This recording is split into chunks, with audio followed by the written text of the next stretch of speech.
পবিত্র কোরআনুল কারীমের সূরা আল বাকারাহ এর 138 নম্বর আয়াত আমাদের আজকের সিরিয়ালে ধারাবাহিক এই আয়াত। এই আয়াতের মধ্যে আল্লাহ রব্বুল আলামিন আমাদেরকে বলেন, সিবগাতাল্লাহ ওয়া মান আহসানু মিনাল্লাহি সিবগাহ ওয়া নাহনু লাহু আবিদুন। তোমরা আল্লাহর রঙে রঙিন হও, তোমরা আল্লাহর রঙে রঙিন হও। এরপর আল্লাহ বলছেন, ওয়া মান আহসানু মিনাল্লাহি সিবগাহ, আল্লাহর রঙের চেয়ে উত্তম রং আর কোন রং হতে পারে? আল্লাহর রঙের চেয়ে উত্তম রং আর কোন রং হতে পারে না। ওয়া নাহনু লাহু আবিদুন, আর এই কথা বলো যে আমরা আল্লাহরই ইবাদতকারী। এই যে আল্লাহর রং, আল্লাহর রং কোনটা? তাফসীর ইবনে কাসিরের মধ্যে এসেছে, মুসা আলাইহিস সালামকে লোকেরা জিজ্ঞাসা করলো যে আল্লাহর রং নাকি আছে, আল্লাহর রং কোনটা? আপনি আল্লাহকে জিজ্ঞাসা করেন। আল্লাহ তাআলা বলছেন যে আমার রং তো সবই, আমার রং সাদা, কালা, লাল, সবই তো আমি সৃষ্টি করছি, সবই আমার রং। এই রঙের প্রশ্নটা এসেছে, এর পিছনে আল্লামা তকি ওসমানী হাফিজাহুল্লাহ তার তাফসীরের মধ্যে এনেছেন, খ্রিস্টানদের একটা আকীদা আছে, সেটা হলো বাপটাইজ করা। আকীদার নাম বাপটাইজ। বাপটাইজ কি জিনিস? বাপটাইজ হলো কোনো শিশু জন্মগ্রহণ করার পর ওই শিশুকে, ওদের কাছে এক প্রকার রং আছে, কেউ বলছে হলুদ রং, এই রঙের পানিতে, রং মেশানো পানিতে, রঙিন পানিতে এরা গোসল করায় বাচ্চাকে, শিশুকে জন্মগ্রহণ করার পর। মুসলমান যেমন অপবিত্র হইলে ফরজ গোসল করলে পবিত্র হয়ে যায়, তো তাদের আকীদা, তাদের বিশ্বাস হলো যে খ্রিস্টান যে শিশুগুলো পৃথিবীতে আগমন করে সবাই পাপী হয়েই জন্ম নেয়, আর এই পাপী বাচ্চাগুলো পাপ মোচন হয় যদি তাদের রঙিন পানি দিয়া গোসল করানো হয়। মুসলমান বাচ্চার জন্য মুসলমানের বিধান আছে, ওদের এই মুসলমানের বিধানও নাই। ওদের এই বাপটাইজ, ধর্মীয় রঙে রঙিন করা, এটাই হলো সকল পাপ পঙ্কিলতা মুক্ত ওদের জীবন হয়ে যায়। তো এই আকীদা, এই বিশ্বাস, এটাকে প্রত্যাখ্যান করা, এটাকে জবাব দেওয়ার জন্য আল্লাহ তাআলা বলছেন যে না না, ওই রঙের যে আলোচনা করে খ্রিস্টানরা, ওইটা নিষ্পাপ হওয়ার রং না, বরং নিষ্পাপ হওয়ার রং হইল আল্লাহর রং। তোমরা যদি নিষ্পাপ হতে চাও, গুনাহমুক্ত জীবন গড়তে চাও, তাহলে আল্লাহর রঙে রঙিন হও। এখন আল্লাহর রং বলতে আসলে কি বোঝায়, এ ব্যাপারে মুফাসসিরিন ইকরাম লিখেছেন যে আল্লাহর রং হইল দীনুল্লাহ। সিবগাতাল্লাহ অর্থ হইল দীন আল্লাহ, ইলজামু দীন আল্লাহ, ইলজামু সিবগাতাল্লাহ। তোমরা আল্লাহর রঙে রঙিন হও, আল্লাহর দ্বীনকে গ্রহণ করো। আল্লাহ তাআলা যে মিল্লাতে ইব্রাহিম আলাইহিস সালামের আনিত ধর্ম তোমাদের জন্য বিধিবদ্ধ করেছেন, এটাকে তোমরা পরিপূর্ণরূপে গ্রহণ করো। এখন কথা হলো, যদি আল্লাহর দ্বীন উদ্দেশ্য হয় তাহলে রং বলা হলো কেন? তো রং বলা হলো কেন, আর এক উত্তর তো আমরা পেয়ে গেলাম যে খ্রিস্টানরা যেহেতু এই রঙের একটা কুসংস্কার, আকীদায় বিশ্বাসী, এটাকে প্রত্যাখ্যান করার জন্য বলছে খ্রিস্টানদের এই রঙের বিশ্বাস না, বরং মূল দ্বীনকে তোমরা ধারণ করো, এটার মধ্যেই খায়ের, এটার মধ্যেই কল্যাণ। আর একটা জবাব হলো আরও স্পষ্ট, রং এমন একটা বস্তু যেটা যেখানে লাগানো হয় ওখানে দেখা যায়। এই যে আমাদের এই হাজী সাহেবের পাগড়িটা সবুজ কালারের, এটা সাদা ছিল, এর মধ্যে রং দেওয়া হয়েছে, তাই না? পরে কি হয়েছে? সবুজ হয়েছে। ওই যে ওনার পাঞ্জাবিটা, এটা সাদাই ছিল, পরে রং দেওয়া হয়েছে, পরে কি হয়েছে? ব্লু হয়েছে, নাকি নীল হয়েছে না? এরকম প্রত্যেকটা বিষয় সাদাই ছিল, এটা রং লাগানোর পরে আর একটা কালার হয়, ওই রংটা দেখা যায়।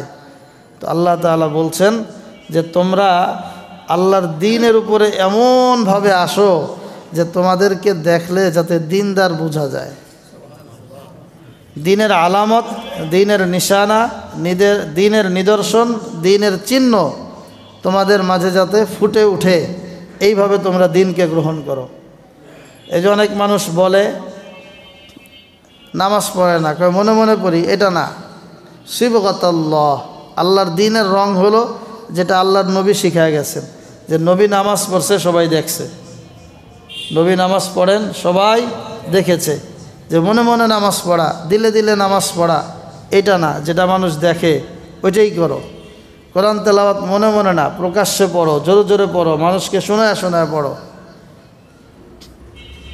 এজন্য এই সিবগাতুল্লাহ, আল্লাহর রঙিন হওয়ার অর্থ হলো রং যেমন দেখা যায়, তোমাকে দেখলে যাতে আল্লাহর বান্দা বোঝা যায়, এইভাবে তুমি দিন মানো। আমরা অনেকে এখনও বিধর্মীদের পোশাক আশাক, চাল চলন, জীবন আচার, লাইফস্টাইল এটা ফলো করতেছি, আর ভাবতেছি যে আমি আল্লাহর দ্বীনের অনুসারী। তো দ্বীনের অনুসারী কেমনে? সিবগাতুল্লাহ, আল্লাহর রঙে রঙিন হও। যেই রংটা, যেই পোশাকটা ইসলামের, যেই নমুনাটা, যেই কোয়ালিটিটা ইসলামের, যেটা ইসলামের আলামত বহন করে, এইটা পরিধান করো। দাড়ি রাখে না ইমানদার, আছে না? দাড়ি নেই ইমানদার, সে আমি আল্লাহকে মহব্বত করি, রসুলকে ভালোবাসি। তো তোমার আল্লাহর দ্বীনের রঙে রঙিন হইলা কই? আল্লাহর নবী তো দাড়ি লম্বা রাইখা এই রং রাইখা গেছে। আচ্ছা, যেই মানুষটা দাড়িও রাখে না, এরপরে দ্বীনি ধর্মীয় লেবাসও পরে না, এই মানুষটা যদি রাস্তাঘাটে ইন্তেকাল করে অপরিচিত এলাকায়, তো সে আল্লাহর দ্বীনের অনুসারী, ধর্মের অনুসারী, ইসলামের অনুসারী, এটা বোঝার কোনো উপায় আছে? ওই নারীর, যেই নারী পর্দাও করে না, এরপরে সে স্বাধীনভাবে পরপুরুষের সাথে ঘোরাফেরা করে, আল্লাহ না করুন, আল্লাহ না করুন, পথিমধ্যে যদি তার অ্যাক্সিডেন্ট হয়ে যায়, তো সে কি মুসলিম নারী না হিন্দু নারী না খ্রিস্টান নারী, এটা বোঝার কোনো উপায় আছে? যদি আল্লাহর রঙে রঙিন হয়ে যায় আমরা, আল্লাহর দ্বীনের পোশাক, দ্বীনের লেবাস, দ্বীনের চালচলন, দ্বীনের রীতিনীতি সবগুলো আমাদের ভিতরে প্রতিষ্ঠা করি, তাহলে আমাদেরকে চেনা, আমাদেরকে জানা নিজেদের জন্য সহজ, ফেরেশতারাও সহজে আমাদেরকে ভালো তালিকার মধ্যে রাখবে। কোথাও আমরা বিপদে পড়ে অ্যাক্সিডেন্ট ঘটে গেলেও মানুষ আমাদেরকে আল্লাহর বান্দা হিসাবেই চিনবে। আমাদের লাশ নিয়ে খ্রিস্টানরা টানাটানি করবে না, আমাদের লাশ নিয়ে ইহুদিরা টানাটানি করবে না, আমার লাশ মুসলমানদের গোরস্থানে দাফন হবে। আর যারা এত সুশীল গিরি মারায়, সুশীল মারানি, এরা যদি মারা যায়, তো এদের লাশটা টাইনা খ্রিস্টানদের ওই কবরের মধ্যে ওদের যেই তরিকা, হিন্দুদের যেই তরিকা, ওইটা অবলম্বন করতে পারে যে কেউ, দাবি করে যে তার সব কিছু তো আমাদের মতো। কই, তোমার মুসলমানের দাড়িও তার নাই, মুসলমানের পাঞ্জাবি কিংবা জুব্বা পরে এটাও তার নাই, সেলোয়ার পরে এটাও তার নাই, তো তার তো কোনো দিক দিয়েই টুপি মাথায় নাই, এটা আমাদের দলের লোক। জন্য এই আয়াত বলছে সিবগাতুল্লাহ, ওমান আহসানু মিনাল্লাহি সিবগা, আল্লাহর রঙের চেয়ে উত্তম রং আর কারো রং হতে পারে না। এটা যেমন বাহ্যিক, ঠিক আত্মিক, আন্তরিক, অন্তরের ভেতর থেকেও এই কথাকে বিশ্বাস করা। আমরা অনেক সময় দুনিয়ার বিভিন্ন কাজে আল্লাহর নেয়ামত নিয়ে ধোকায় পড়ে যাই। উদাহরণস্বরূপ রিজিকের প্রশ্ন যদি আমরা করি, রিজিক, আয় রোজগার, ইনকাম, এটা এমন একটা প্রশ্ন আমাদের জীবনের সাথে জড়ানো। প্রত্যেকে চায় তার আয় রোজগার অনেক বাড়ুক, চাই না? আমরা প্রত্যেকে চায় একেবারে সারা জীবন টাকা কামাই করতে করতে করতে করতে একেবারে বৃদ্ধ বয়সে উপনীত, এখনও সে পকেট থেকে টাকা ছাড়তে রাজি না, আরও কিভাবে কামাই করবে। তো আল্লাহ রব্বুল আলমিনের এই ক্ষেত্রে দ্বীনের রিজিক দেওয়ারও একটা রং আছে। একটা পলিসি আছে, একটা সিস্টেম আছে। আচ্ছা কল্পনা করেন তো, উদাহরণস্বরূপ ধরেন আপনাদের যে কয়জন সন্তান আছে, আমাদের যে কয়জন সন্তান আছে, আজি সাহেব আপনার ছেলে মেয়ে কয়জন? 2 ছেলে, 1 ছেলে 1 মেয়ে। ধরেন ওনারটা হিসাব করি, আপনার বয়স কত এখন? 77 চলতেছে। আপনার ওয়াইফের কমপক্ষে 70, হ্যাঁ 70 আর 77 কত বলেন? 147, 147। 2 ছেলে মেয়ে আছে, ওদের ধরেন 147 নামক 100 বছর তো কমপক্ষে হবে। তাহলে কত হইল? হায়াত পাবে না, ওইটা বলতেছি। কমপক্ষে আল্লাহ নবী বলছেন 60 থেকে 70 এই উম্মতের গড় আয়ু। তাহলে 60ও যদি ধরি তাহলে 120। তো 120 আর 147 কত হয়েছে? 267। 267 বছর হায়াত পাচ্ছেন উনি, ওনার ওয়াইফ, ওনার ছেলে মেয়ে। এখন আমরা সবাই যেটা করি যে আমার রিজিকের ইন্তজাম কোত্থেকে হবে, ছেলে মেয়ের ভবিষ্যৎ কি হবে, এটা নিয়ে এত বেশি চিন্তিত, আল্লাহর হুকুম পালন করার সময় পাই না। চাকরি বাকরি দুনিয়ার কাজ করতে গিয়ে আল্লাহর গোলামি করার সুযোগ পাই না। কেন? যে আমার রিজিকের সংকট কেন? আচ্ছা যদি আল্লাহ এমন করতেন যে ওনাদের 4 জনের মোটামুটি আমরা ধরে নিলাম 250 বছর হায়াত পাবে। কত বছর? 250 বছর হায়াত পাবে 4 জন মিলে। এই 4 জনে 250 বছরে যেই পরিমাণ পেঁয়াজ দরকার, রান্না বান্না খাইতে পেঁয়াজ লাগবে না? যেই পরিমাণ পেঁয়াজ দরকার, আমরা তো আল্লাহর নিজামটাকে আমাদের পছন্দ হয় না, আমাদের তরিকাটা খুঁজি। তো আল্লাহ যদি আমাদের চাহিদা অনুযায়ী ওনার কাছে এখন 250 বছরের সব পেঁয়াজ দেয়া দেয়, উনি কি করবে? এই 4 জন 250 বছর যতগুলো পেঁয়াজ দরকার খাইতে, আমরা তো খুব তাড়াতাড়ি চাই যে আল্লাহ দেন। মানে আল্লাহ তো দেয় যখন যেটা লাগে। কোরআনুল কারীমে আল্লাহ বলেন যে দেওয়ার ক্ষেত্রে আমার একটা ঢং আছে, সিস্টেম আছে। ওমা নুনাজ্জিলুহু ইল্লা বিকদারিম মালুম। আল্লাহ বলেন যে আমি রিজিক দেই তোমাদের সবাইকে, তোমাদের পূর্বে যারা গেছেন তাদেরকেও দিছি, তারাও বাড়ি ঘর করছে, তার চাহিদা অনুযায়ী সে দুনিয়া পার করে চলে গেছে।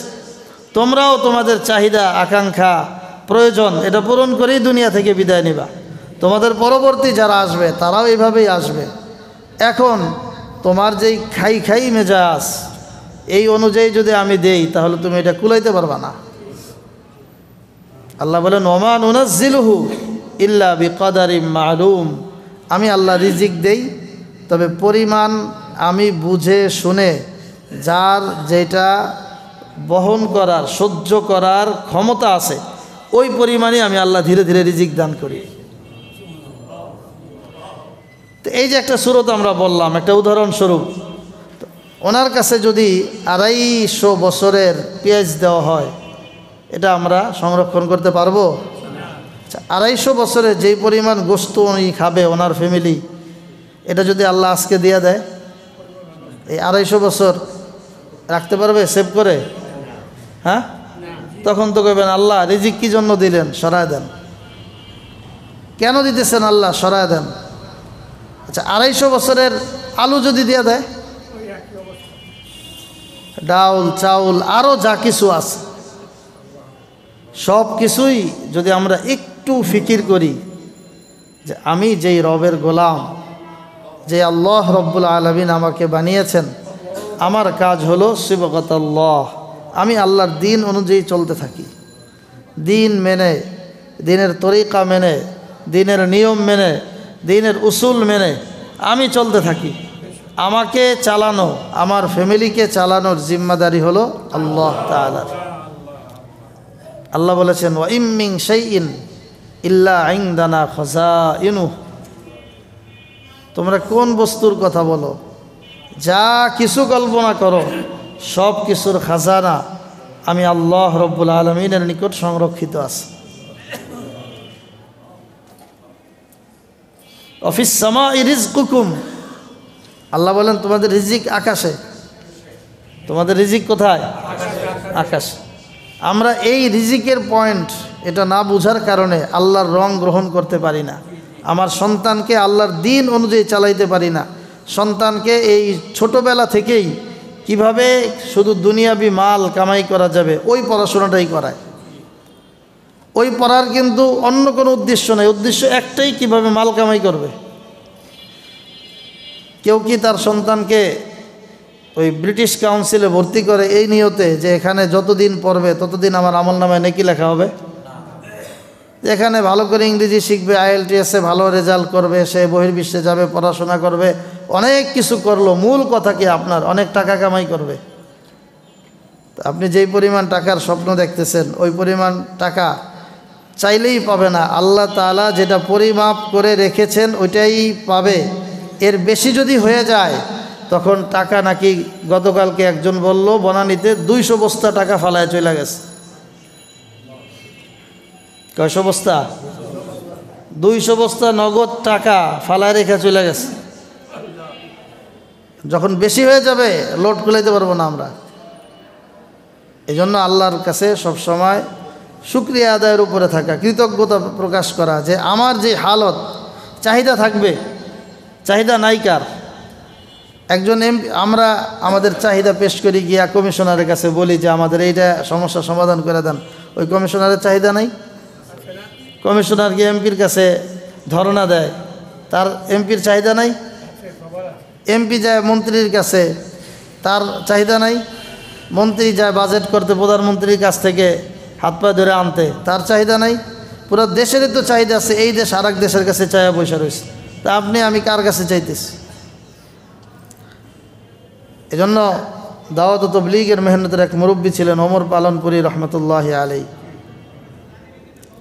উনি একটা উদাহরণ দিয়া বলতেন যে ধরেন একটা মসজিদে 500 লিটারের একটা ট্যাঙ্কি আছে, আর মসজিদের নিচে অজু করার জন্য 5টা কল লাগানো আছে। এখন মসজিদের মুসল্লির সংখ্যা বেড়ে গেছে, 5টা কলে অজু করতে মানুষের সিরিয়াল অনেক লম্বা হয়ে যায়, এজন্য আরও কল লাগানো দরকার। কল লাগাইছে 10টা, আরও 5টা যোগ করছে, এখন কল হয়েছে কয়টা? 10টা। 10টা কল লাগানোর কারণে পানি যে বের হবে, এই পানি কি ওই ট্যাঙ্কি থেকে 500 লিটার বের হবে না 1000 লিটার বের হবে?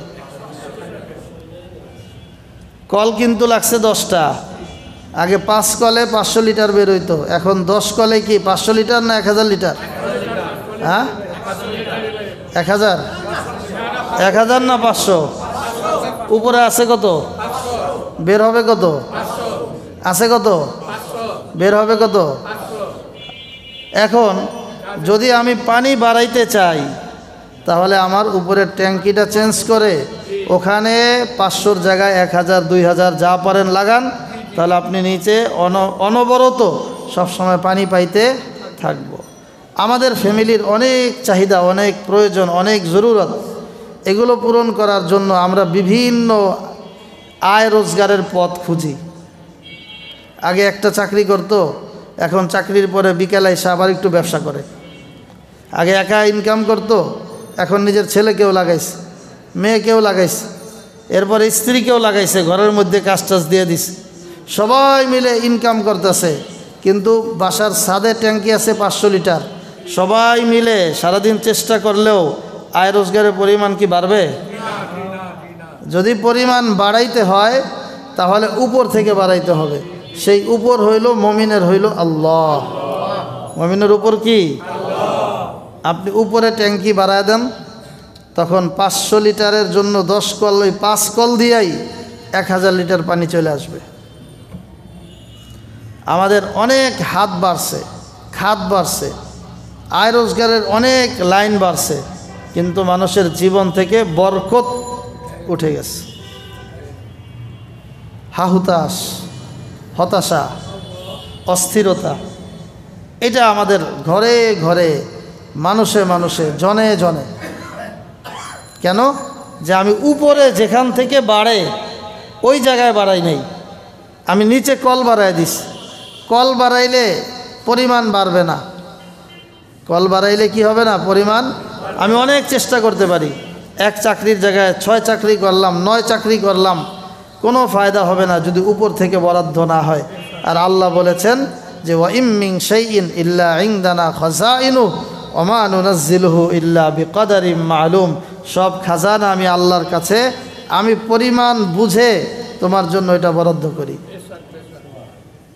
এজন্য কোরআনুল কারীমে যুবকদেরকে আল্লাহ তাআলা উৎসাহ দিছে, ওয়া আনকিহুল আয়ামা মিনকুম والصالحين من عبادكم وإمائكم إن يكونوا فقراء يغنيهم الله من فضله। আল্লাহ বলেন যে তোমাদের প্রাপ্তবয়স্ক ছেলে মেয়ে বিয়ের উপযুক্ত যদি হয়ে যায় তাহলে তোমরা বিয়ের ব্যবস্থা করো। উপযুক্ত হইলে ছেলেরা বিয়ে করে ফেলো, টাকার ফিকির করবা না। ইয়াকুনু ফুকারা, আল্লাহ বলেন যদি ফকির হয় ইউগনিহিমুল্লাহু মিন ফাদলি, আল্লাহ অনুগ্রহ দিয়ে তোমার স্ত্রীর খাবারের ইন্তজাম আল্লাহ কুদরতিভাবে করে দিবেন। তারপরেও গুনাহের পরিবেশ, জেনার পরিবেশ, বদ্দিনী পরিবেশ, এটা যাতে সমাজের মধ্যে না হয়। অনেক বাবারা ছেলেদেরকে বিয়ে করায় না, কী করে খাওয়াবে? যে আসবে সে উপর থেকে যদি বরাদ্দ করে আসে, এরকম ভালো মানুষ যদি ঘরে আনতে পারেন আপনার ঘরে সংকট হবে না ইনশাআল্লাহ। এজন্য কাকে আনবেন, কে আসবে এইটা ঠিক করেন। আর ভালো আসবে না মন্দ আসবে এটা আপনার ফ্যামিলির উপর নির্ভরশীল। তো যাই হোক, যে কথা বলছিলাম, আল্লাহর রং এটাকে বুঝা, আল্লাহর দ্বীনের মেজাজ এটা বুঝে সেটাকে দিল থেকে মানা, এটা হলো আজকের তাফসীরের মূল কথা। যে ওমান আহসানু মিনাল্লাহি সিবগা, আল্লাহর দ্বীনের চেয়ে উত্তম সমাধান আর কোথায় আছে? কোথাও নাই পৃথিবীর। আমাদের এক পরিচিত আলেম উনি একটা ঘটনা শোনাইলেন। এক লোক একটা চাকরি করে, কিন্তু আল্লাহর দ্বীনের বিধানকে তার ভালো লাগে না, মুসলমান। তো একদিন, এটা বাস্তব ঘটনা, এই জন্য জায়গার নাম সহ বলি, ব্যক্তির নামটা শুধু না বলি। ঘটনা হইল টঙ্গীর বুড়িগঙ্গার তীরে তার অফিস। তো বিকেলবেলা বুড়িগঙ্গায় এখানে দাঁড়ায় দাঁড়ায় নদীর পাড়ে সিগারেট টানতেছে আর বলতেছে যে দেখো, এই যে আল্লাহ তাআলা ইসলামের বিধান দিছে চোরের হাত কেটে ফেলানো, এটা কোনো আইন হইল? এত বড় জুলুম। চোর মানুষ চুরি করতেই পারে, চুরি করলে হাত কেটে ফেলতে হবে? এত ভয়াবহ শাস্তি দিতে হবে? আল্লাহর এই শাস্তিটা মনে হয় এটা ওই যে বুদ্ধিজীবীদের মানে গোবর মার্কা বুদ্ধির মধ্যে ধরে না। ওরা তো বুদ্ধিজীবী না। বুদ্ধিজীবী কাকে বলে? চাকরিজীবী কাকে বলে? চাকরিজীবী যিনি চাকরি করে জীবিকা নির্বাহ করেন, যিনি চাকরি করে জীবিকা নির্বাহ করেন, পরিবার পরিজনকে খাওয়ান, সে হইল চাকরিজীবী। আর প্রচলিত বুদ্ধিজীবী মানে যিনি বুদ্ধি বিক্রি করে জীবিকা নির্বাহ করেন, আর কোনো কাজ নাই। ও কী করে? বুদ্ধি বিক্রি করে করে। আজকে একটা ভিডিও দেখলাম, যতগুলি সাংবাদিক আছে বিভিন্ন পত্রিকার, সবাই সাবেক প্রধানমন্ত্রীর তেল মারতেছিল ছাত্র আন্দোলনের বিরুদ্ধে। এটা কি কি কারণে খারাপ? এখন এরা সবাই বুদ্ধিজীবী হয়ে গেছে, নতুন করে আইসা সবার রং পাল্টায় ফেলেছে। এই জন্য এখন আওয়াজ উঠতেছে যে কি হান্ট জানি শুরু হয়েছে না, ডেভিল হান্ট। ডেভিল হান্টের ভিতরে ওই সাংবাদিক যেগুলো ওই দিন দাঁড়ায় দাঁড়ায় বৈশা বৈশা প্রধানমন্ত্রীর সামনে ছাত্র আন্দোলনের বিপক্ষে বক্তব্য দিছিল, এই সবগুলো যেন গ্রেপ্তার করা হয় এই ডেভিল হান্টের ভিতরে। এগুলি যেন ছাড় না পায়। এগুলোই এই মানে অন্যায়কে প্রশ্রয় দিয়া দিয়া পত্রপত্রিকা মিডিয়ায় অন্যায়গুলো বলে না, মানুষের জুলুম নির্যাতনের কথা না বলে আরও সুযোগ দিয়ে রাখছিল, এগুলো জানি ফাঁক ফোকের মধ্যে না পড়ে। যাই হোক, বলছিলাম এখন সিগারেট খায় আর বলতেছে আল্লাহর এই আইন একটা করছে হাত কেটে দাও, এটা কোনো আইন হইল? কয়েকদিন পর হঠাৎ করে উনি অফিসে আসছে, বিমর্ষ চেহারা, হতাশা। তো এই 2 দিন আগে যাকে বলছিল যে আল্লাহর এই আইনটা এটা আমাদের মাথায় ধরে না। আল্লাহ কী আইন করলো, এখন এদের হতাশাগ্রস্ত। কী হয়েছে? বললেন না। কি বলেন? কয়ে যে এখন হইল মাস শেষ হইয়া নতুন মাস শুরু হইল, মাত্র 2 দিন আগে বেতনটা পাইলাম, বাসা ভাড়া দিতে হবে, বাচ্চাদের পড়াশোনার খরচ দিতে হবে, সারা মাসের বাজার করতে হবে, অনেক কাজ। তো কালকে বেতনটা পাইয়া মানি ব্যাগ পকেটে নিয়ে বাজারে গেছি, বাজার করতে ছিলাম, বাজার করে পকেটে হাত দিয়া দেখি মানি ব্যাগটা আর নাই, টাকা পয়সা নাই। তখন মেজাজটা কেমন লাগে? কেমন লাগে? যদি আপনি ওরে পাইতেন তাহলে ওরা কী করতেন? ওরা কী করতাম মানে ওরে ধৈর্যা একেবারে টুকরা টুকরা করতাম। আপনি তো টুকরা টুকরা করে দিতেন, আল্লাহ তো এত টুকরাও করতে কয় নাই। আল্লাহ কিছু শুধু হাতটা কাটতে দেওয়ার, আপনি পুরো মানুষটারই মেরে ফেলাইতেন। এখন বুঝছে সে, যখন নিজের সাথে ঘটে তখন সে বুঝে চুরি কি পরিমাণ ভয়াবহ, মানে ক্ষতিকর জাতির জন্য, সমাজের জন্য। আজকে আমাদের প্রত্যেকের মাথা পিছু লক্ষ লক্ষ টাকা আমরা ঋণী। ওরা তো চুরি করে চলে গেছে, ঋণটা আমাদের মাথায় কেন? ভাগ্য ভালো যে এই আম ঋণ, সরকারি হিসাবের যে ঋণ, এটার জন্য প্রত্যেক থেকে জোর করে নেয় না। যদি এমন নিয়ম হইতো যে যেহেতু মাথা পিছু ঋণ, এবার প্রত্যেকে যেই পরিমাণ ঋণ আছে প্রায় 1.5 লাখ টাকা, তোমার অ্যাকাউন্ট থেকে, তোমার পক্ষ থেকে 1.5 লাখ টাকা সরকারি কোষাগারে জমা দাও, তখন বুঝতেন চোররা কী পরিমাণ আমাদের ক্ষতি করছে। এখন তো বুঝে না, হাজার হাজার লক্ষ কোটি কোটি টাকার বাড়ি ঘর সম্পত্তি এগুলি কোত্থেকে আসছে। যাই হোক, বলছিলাম আল্লাহর দিন, এটা একজন মুসলমান, যার কথা বলছি সে একজন মুসলমান, কিন্তু মুসলমান হওয়ার পরেও আমাদের অনেকের মাঝে দ্বীনের বিধান নিয়ে অনেক চুলকানি আছে। এজন্য দ্বীনের কোনো বিধান নিয়ে আমরা কেউ চুলকানি রোগে আক্রান্ত হব না। এটা হয়তো আপনার ক্ষেত্রে ঘটে নাই, আপনি বুঝতেছেন না। যেদিন আপনার ক্ষেত্রে ঘটবে সেদিন আপনি বুঝবেন যে কী পরিমাণ ক্ষতি। ডিএনএ টেস্টের মাধ্যমে মনে হয় বাবা মা চেনা যায় না? ডিএনএ টেস্ট, হাদিস শরীফে আল্লাহ রসুল সাল্লাল্লাহু আলাইহি ওয়াসাল্লাম বলেছেন আল হামু আল মাউত, এটা দিন।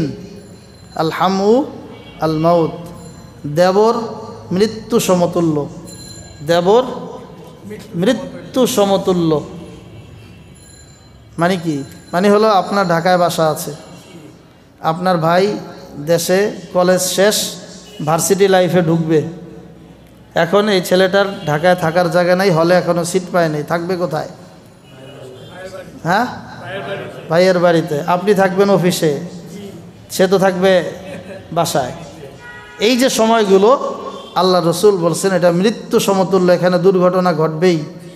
আপনি যত বড় দরবেশ হন, এখানে দুর্ঘটনা ঘটবে। এক ঘটনা আসছে কিতাবের মধ্যে, এই বাংলাদেশের ঘটনা। 3টা বাচ্চা হয়ে গেছে ভাইয়ের। 3য় বাচ্চার সময় মারাত্মক অসুস্থতা, রোগ। এখন চিকিৎসা করতে গিয়ে ব্লাড লাগবে না কি লাগবে, এখন ডাক্তার তার টেস্ট মেস্ট করে দেখতেছে যে বাবা যিনি দাবি করেন তার সাথে এই বাচ্চার কোনো মিল নেই।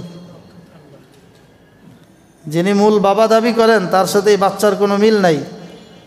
তো বাবা বলতেছে হ্যাঁ এটা আমার ছেলে, ডাক্তার তো চুপ, ওখানে মারামারি করবে, সে চুপ। পরে বলতেছে যে আপনার বাসায় কে কে থাকে? আমার বাসায় গত 2-3 বছর, 4-5 বছর কে কে ছিল বাসায়? আমি ছিলাম, আমার ভাই ছিল, ছোট ভাই ছিল, ও চাকরি করে বা ব্যবসা করে বা কিছু একটা করে। পরে ওরও টেস্ট করছে, টেস্ট করে দেখে যে এই বাচ্চার আল্লাহর রহমতে 3টা বাচ্চা সবই তার ওই ভাইয়ের সাথে মিলে, তার সাথে মিল নেই। এটা আল্লাহর নবীর হাদিসের কথা। আল হামু আল মাউত, দেবর হইল মৃত্যু সমতুল্য। দেবর এই বাংলা শব্দটাই অশুদ্ধর। দেবর মানে দ্বিতীয় বর, দ্বিতীয় জামাই। এই বাংলা শব্দটাই সুন্দর না, বাংলা শব্দটাই কি না সুন্দর না। এই জন্য আমাদের সামাজিক জীবনে ইসলাম আমাদেরকে যেই ফর্মুলা দেয় এটার মধ্যেই কামিয়াবি, কখনো বুঝি কখনো বুঝি না। আচ্ছা, এবার একটু আপনি কল্পনা করেন তো ওই ফ্যামিলির কী অবস্থা। যখন এটা প্রমাণিত হয়ে গেল ভাইয়ের কাছে যে আমি ভাইকে আমার বাসায় ভাড়া দিয়া খাওয়াইয়া ওরে উচ্চশিক্ষিত করার জন্য বা ওকে প্রতিষ্ঠিত করার জন্য ওরে আমার বাসায় রাখলাম, আর ও আমার ঘরের মধ্যে আইসা কি পরিমাণ ক্ষতি করছে আমার, তখন আপনি কি করবেন? আফসোস করা ছাড়া আর কি ফায়দা আছে? আপনি আসল জায়গায় সমস্যা করেছেন। যে আল্লাহ রসুল বলছিল আল হামু আল মৌত, যে দেবর মৃত্যু সমতুল্য, ওই দিন আপনি এটা খেয়াল করেন নাই। দেবর যেমন মৃত্যু সমতুল্য, ঠিক দুলাভাইয়ের জন্য শালিও ওই পর্যায়ের। অনেক বাবা হয়তো এখানে আছেন, আল্লাহ মাফ করুক, যে আপনার মেয়ের জামাইয়ের সাথে আপনার আরেকটা মেয়েকেও ফ্রিলি গল্প করতে ঘুরতে পাঠায় দেন।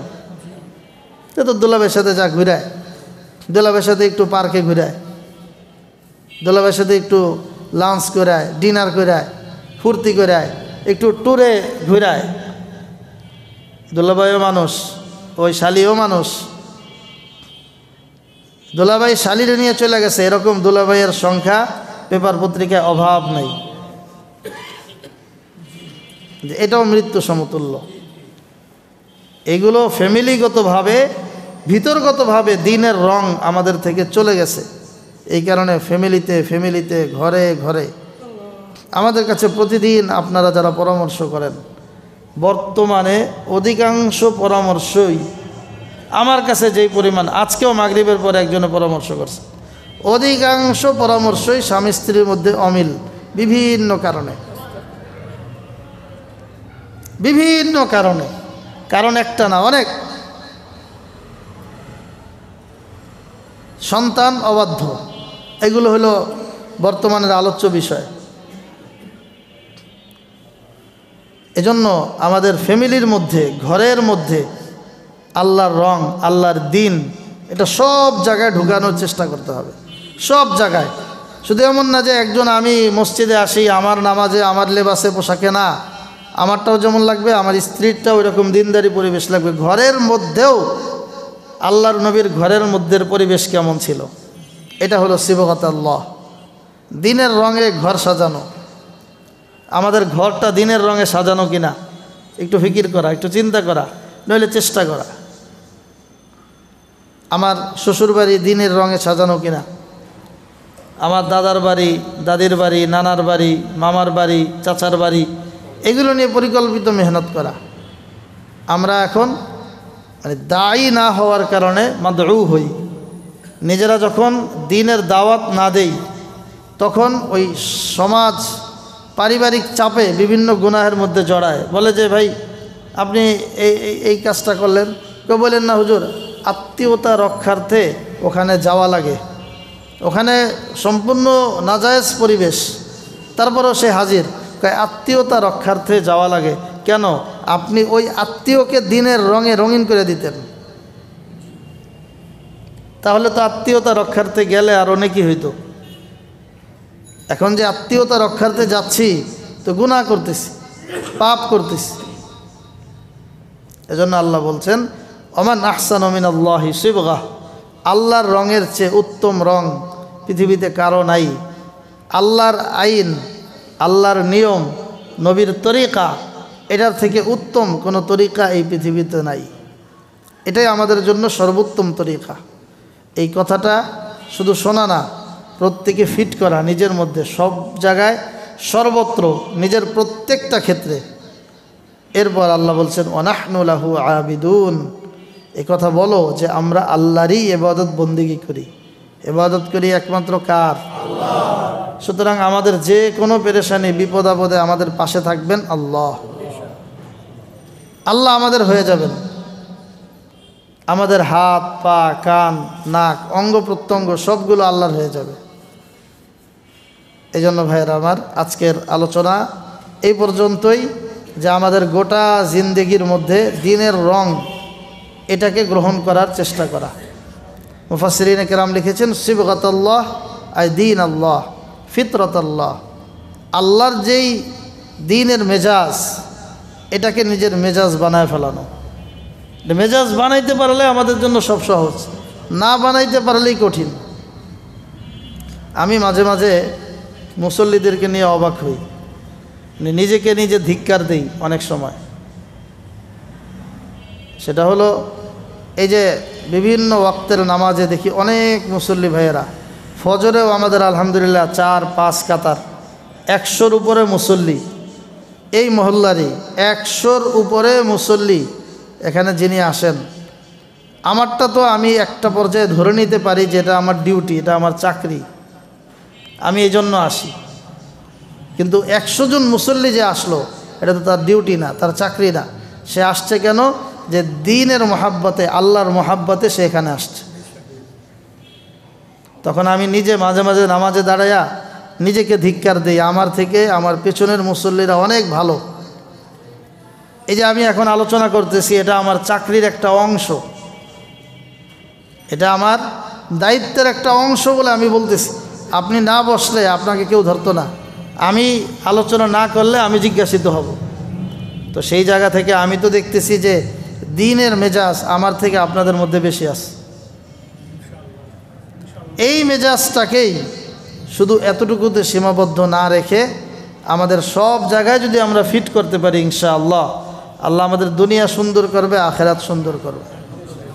কিন্তু দুঃখজনক বিষয় হলো আমাদের অনেকের এই বাহ্যিকটা সুন্দর, কিন্তু ঘরের ভিতরে ঢুকলে অসুন্দর। অধিকাংশ ঘরের ভিতরটা অসুন্দর, ওইটাও দিনের রঙে রঙিন করা। শুধু একা জান্নাতে যাব কেন? আমি কি স্বার্থপর যে আমার বিবিকে জাহান্নামে পাঠায় দেবো? আমি কি স্বার্থপর যে আমি একা জান্নাতে যাব, আমার ছেলেটাকে জাহান্নামে পাঠায় দিব, আমার মেয়েটাকে জাহান্নামে পাঠায় দিব? এমন নিষ্ঠুর বাবা কি আমি? যদি নিষ্ঠুর না হই তাহলে আমার সাথে ওদেরকেও জায়গায় নিয়ে আসি। আমি যেমন দ্বীনি পরিবেশ, এখানে যারা আছেন সবার আলহামদুলিল্লাহ দেখলে আল্লাহর ওলি ওলি মনে হচ্ছে, কিন্তু আপনার স্ত্রীকে কীরকম মনে হয় কিনা, আপনার ছেলে মেয়ে দেখলে আপনার ফ্যামিলির দিনদারিত্ব বোঝা যায় কিনা।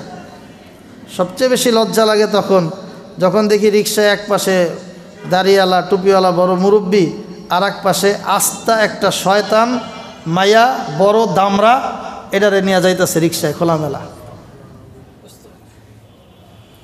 এর সাথে আর ম্যাচিং হয় না। আমাদের দিনদারিটা ব্যক্তিকেন্দ্রিক যাতে না হয়, দিনদারিটা আল্লাহর রং যখন লাগায় তখন কি এক জায়গায় লাগায় না? বাড়ির আপনার মেয়ের জামাটাও রঙিন, স্ত্রীর জামাটাও তো রঙিন। তো আল্লাহ তো এই কথা বলছেন, রং লাগাও এমন রং যেটা দেখা যায়। সিবগত আল্লাহর এক তাফসির এটা, যে রং লাগাইবা এমন রং যেটা দেখা যায়। তো তোমার মেয়ের দিনদারির রং এটা যাতে ফুটে ওঠে, বদ্দিনীর রং যাতে সমাজে না ছড়ায়। স্ত্রীর দিনদারির রং সমাজে ছড়ায়, বদ্দিনীর রং না ছড়ায়। ছেলের দিনদারির রং সমাজ দেখে, বদ্দিনীর রং সমাজ না দেখে। আল্লাহ তাআলা আপনাকে আমাকে, আমরা যারা শুনলাম বললাম, সবাইকে এই আজকের যে 138 নম্বর আয়াত সূরা বাকারাহ, আল্লাহর রঙে রঙিন হওয়া, এই সিফাত আমাদের নিজেদেরকে, ফ্যামিলির সদস্যদেরকে হাসিল করার তৌফিক দান করুন। আমিন। ওয়া আখিরু দাওয়ানা আলহামদুলিল্লাহি রাব্বিল আলামিন।